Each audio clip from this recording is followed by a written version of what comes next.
Қайырлы күн достар. Бұл видеодан сіз кәсібін жаңа бастаған кәсіпкер үшін ТО мен ИП-нің қай түрін ашқан дұрыс екенін білетін боласыздар. Осы тақырып көптеген адамдар үшін өте қызық. Көп адамдар ИП-мен айналысу оңай, ал ТО-ның құруы өте қиын деп ойлайды. ТО мен ИП-нің айырмашылықтарын қазір қарастырайық. Осы видеоны аяғына дейін көрсеңіз, біздің сізге арнайы сыйлығымыз бар.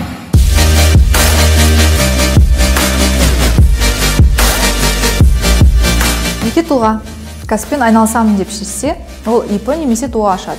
Мысалы, мен Гүлнұр телефон сатумен айналысамын деп шешсем, соңға барып ИП ашамын. Яғни менің иініме жеке кәсіпкер деген статус тіркеледі. Сонымен ИП ол жай ғана маған берілген статус. Сол себептен жеке кәсіпкер кәсібіндегі борыштары мен міндеттемелеріне жеке тұлғаның, яғни өзінің жеке мүлкімен жауап береді. Немесе жеке тұлға ретінде салық, айыппұл, несиесі төлемеген жағдайда жеке кәсіпкердің де есебіне арест қояды. Яғни жеке кәсіпкер де, жеке тұлға да мен болып табыламын. ТО бір немесе бірнеше адамдардан құрылатын серіктестік.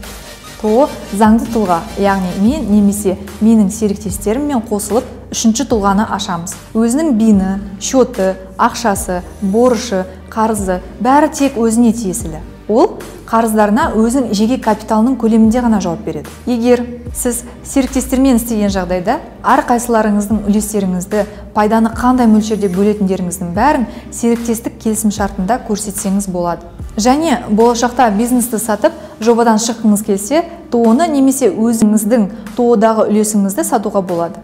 Бұл жерде ТО-ны толық барлық мүлкімен, соның ішінде клиенттік базасымен және беделімен бірге сатуға болады. ТО-ны сатқан кезде тек меншік иесі ауысады. Сосын ТО-ның директоры шоттағы ақшаны жөні жоқ сұраусыз шеше алмайды. Яғни керекті құжаттармен ғана шешуі мүмкін. Ал жеке кәсіпкердің шотындағы ақша өзінікі. Сол себептен ол шешіп, алып, салып жүре береді. Халық арасында жеке кәсіпкерге қарағанда заңды тұлғаға деген сенім сол үшін жоғары болып табылады. Салық жүйесін айтатын болсақ, заң бойынша ТО және жеке кәсіпкер өзіне ыңғайлы салық жүйесін таңдай алады. Оңайлатылған салық жүйесі, яғни упрощенный режим. Жалпыға бірдей бекітілген жүйе, яғни общеустановленный режим. Тағы да жеке кәсіпкер патентпен жұмыс істей алады, бірақ біз бұл видео саласында осы жүйені қарастырмаймыз. Упрощенный режиммен жұмыс істеу үшін қойылған шарттар мен шектеулер бар.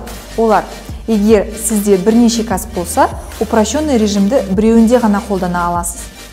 Сонымен қатар акцизді тауарларды, мұнай өнімдерін шығару, сақтау, сату, ұтыс ойындарын өткізуде, кеңес беру, бухгалтерлік есеп, аудит, қаржылық сақтандыру, брокерлік, құқық және заң саласындағы қызметтерде упрощенный режиммен жұмыс істей алмайсыз. Упрощенный режим шағын бизнесқа арналғаннан кейін адам санынан да, табыс көлемінен де шектеулер бар.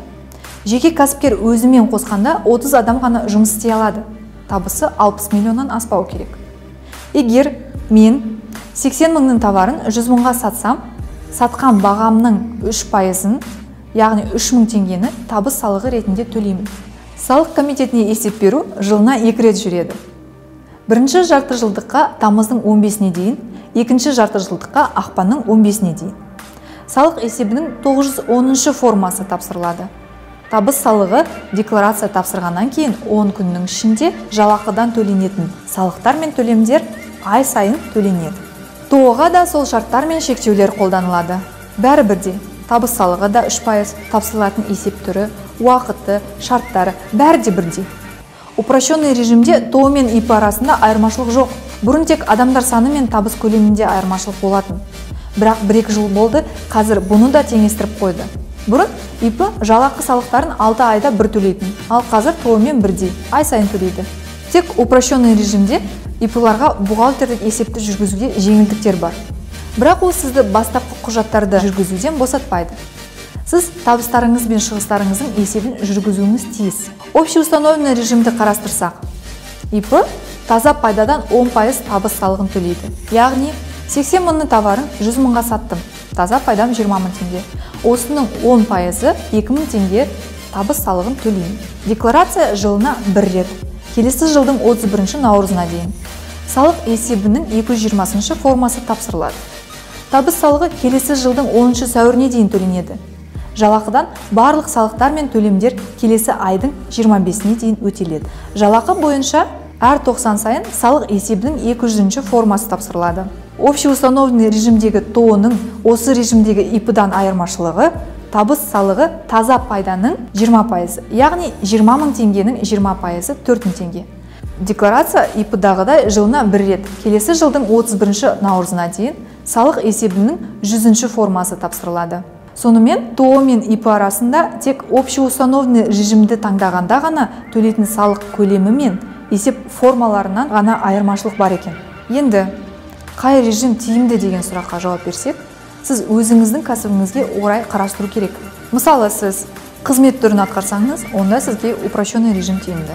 А егер сіз товарды сататын болсаңыз, сіздің товарыңыздың өзіндік құны көп болған жағдайда түсетін пайда аз болса, сізге общеустановленный режим тиімді болады.